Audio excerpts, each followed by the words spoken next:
हैं रामपुर गांव की, जहां के मर्द महिलाओं को हमेशा नीचा दिखाने की कोशिश में रहते। अरे अभी तक खाना क्यों नहीं आया? क्या हमें एक और सादे की जरूरत है? नहीं जी नहीं, ऐसा मत करना, वरना मैं कहाँ जाऊंगी। खाना लेकर मैं अभी आई जी। गांव की पंचायत में भी फैसले हमेशा औरतों के खिलाफ ही रहते। मैं जो फैसला सुनाता हूँ वो भगवान की आज्ञा होती है। इस लड़के ने अपने मन से शादी करके अच्छा नहीं किया।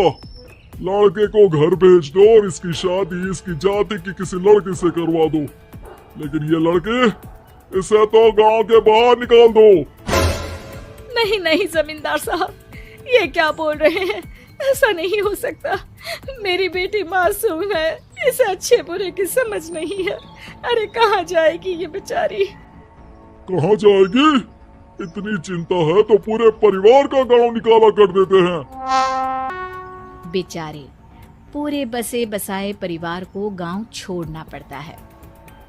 चाहे जो हो, अगर बेटियों को कंट्रोल नहीं कर सकते तो गांव में रहने का कोई मतलब नहीं है। यहाँ औरतों को दब कर रहना होगा। कोई भी अपने हिसाब से कुछ नहीं कर सकता। सब ईश्वर की मर्जी से ही होगा। तभी गांव का एक आदमी दौड़ा दौड़ा आता है। सरपंच साहब, जमींदार साहब, वो कालिया है ना, उसकी बेटी पढ़ने के लिए शहर जा रही है। अच्छा, ये कब हो गया? और कालिया की हिम्मत कैसे हो गई ऐसा करने की? लेकर आओ उसे और उसकी बेटी को। बस फिर क्या था, हाजिर हो जाते हैं कालिया और उसकी बेटी सरपंच के सामने। और कालिया, ये क्या सुनने में आ रहा है? बेटी को इंजीनियर बना रहा है तू? और ये बता, गांव में तो स्कूल नहीं है, फिर कहां से इतनी क्लास पास कर गई तेरी बेटी? राधा, जो कि कालिया की बेटी है, उसे लगता है कि सरपंच उसकी तारीफ कर रहे हैं।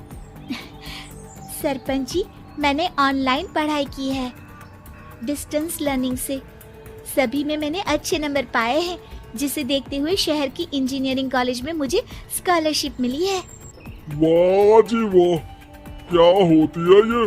पहले तो ये बताओ, फिर आगे की बात करते हैं। पूरा गांव राधा की बात सुन रहा था और राधा बोलती जा रही थी। तो ऐसे मैं फ्री में एक अच्छी शिक्षा लेकर गांव में जो कुछ परेशानियां हैं, जैसे बिजली, पानी और इंटरनेट जैसी समस्याओं के लिए काम करूंगी। मैं गांव को शहर से जोड़ने के लिए पुल का निर्माण करवाने का प्रस्ताव रखूंगी। मुझे पूरी उम्मीद है कि जल्द ही हमारा गांव भी तरक्की की राह पर चल पड़ेगा। राधा की बात सुनकर सारे गांव वाले ताली बजाने लगते हैं। सरपंच को समझ नहीं आता कि वो क्या करे। चुप रह नादान लड़की। गांव के खिलाफ जाने के लिए तुझे गांव से बेदखल कर दिया जाएगा, वो भी पूरे परिवार के साथ। और हाँ, अगर ठीक से गांव में रहना चाहती है तो ये पढ़ाई लिखाई छोड़ दे। हम तेरे लिए गांव का कोई होनहार लड़का देखेंगे। तभी गांव का एक आदमी बोल पड़ता है।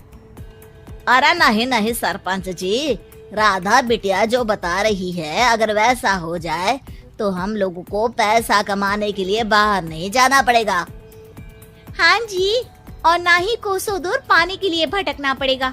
हमारे बच्चे भी अच्छी पढ़ाई कर सकेंगे और आगे बढ़ेंगे, ना कि हमारी तरह खेती करते बैठेंगे। क्यों गांव वालों, राधा बिटिया का साथ देना चाहिए ना। सरपंच देखता है कि गांव राधा के साथ है तो वो चुप हो जाता है। वो घर आकर अपने सलाहकार से बात करता है, जो बहुत ही चालाक किस्म का इंसान होता है। अरे सरपंच साहब, आपको बहुत ही होशियारी से काम लेना पड़ेगा। एक बार गांव तरक्की कर गया, यहाँ के बालक पढ़ लिए तो कोई ना पूछेगा आपको। और फिर ये जो बेटा और बेटी है ना आपके, इनको भी आम लोगों की तरह ही जीवन जीना होगा। हाँ, लेकिन करे तो क्या करे? वो ना आप मुझ पर छोड़ दीजिए, बस मैं जैसा बोलूं करते जाइए।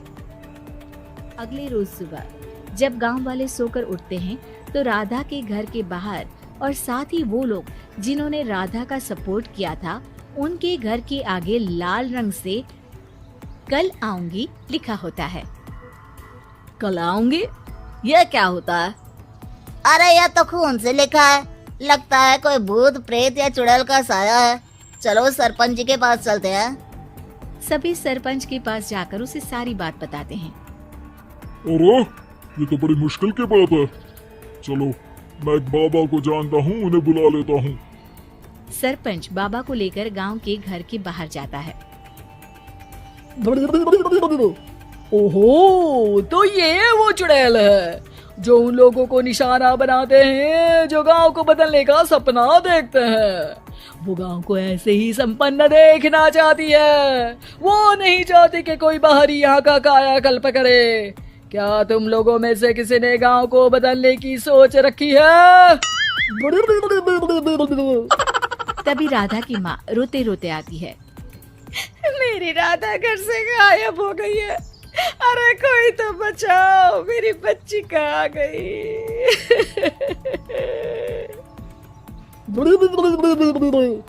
ले गई वो चुड़ैल, तेरी बच्ची को ले गई। अब वो उसे श्रापित करके छोड़ेगी, उस पर चुड़ैल का साया हो जाएगा। तभी बुरी सी हालत में राधा भी वहां आ जाती है।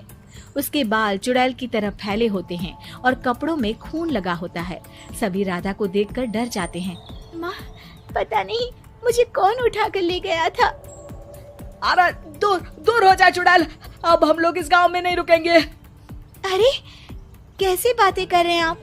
कल तो आप मेरे भरोसे गांव का हुलिया बदलने, अपने बच्चों को पढ़ाने और तरक्की उन्नति की बात कर रहे थे, तो आज क्या हो गया आपको?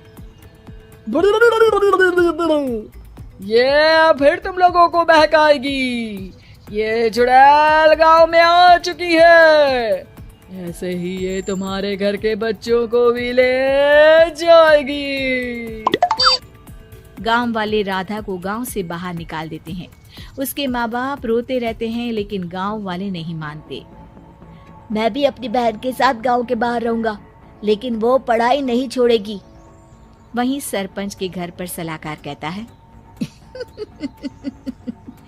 देखा, सांप भी मर गया और लाठी भी नहीं टूटी। लेकिन अगले ही दिन सरपंच के घर के बाहर भी वही शब्द लिखे होते हैं और फिर सरपंच की बीवी कहती है, हमारी बेटी को किसी ने अगवा कर लिया है। तभी राधा का भाई वहां आ जाता है। अरे गांव वालों, मैंने सरपंच जी की बेटी को देखा था। वो चुड़ैल उसे उठाकर ले जा रही थी। अरे क्या मजाक कर रहे हो? नहीं नहीं सरपंच जी, आप नहीं जानते। वो चुड़ैल अब आपकी बेटी में आ जाएगी, जैसे राधा के अंदर आ गई थी। तभी सरपंच की बेटी वैसी ही हालत में वहां आती है जैसे राधा आई थी। पापा, पता नहीं कैसे मैं गायब हो गई थी। चुड़ैल, इसके अंदर भी चुड़ैल का साया है, मारो इसे। अरे नहीं नहीं, इसे भी राधा के पास गांव के बाहर ही भेज दो। अरे चुप रहो, मेरी बेटी कहीं नहीं जाएगी और चुड़ैल वुड़ैल कुछ नहीं होता है। अरे कैसे बात कर रहे हो सरपंच जी? आप तो बोल रहे थे कि आपका फैसला भगवान का ज्ञान होता है, तो अपने पर बात आई तो अब आप ऐसे बोल रहे हैं। अरे ना ना ना, आपको अपनी बेटी को त्यागना ही होगा। अरे बुलाओ बाबा को। राधा का भाई बाबा को ले आता है, जिसे अब गांव वालों के डर के कारण सच बोलना पड़ता है। मैं कोई बाबा नहीं हूँ, मैं तो मोची था। ये सलाहकार महोदय ने मुझे कहा था एक्टिंग करने को। अब वो मुझे पैसे देने वाले हैं। अब मुझे माफ कर दो। गलती हो गई, मुझे माफ कर दो। तभी वहां राधा आ जाती है। देखा सरपंच जी, जब गांव के बच्चे साक्षर होंगे तो आप जैसे लोगों की चालाकी नहीं चलेगी।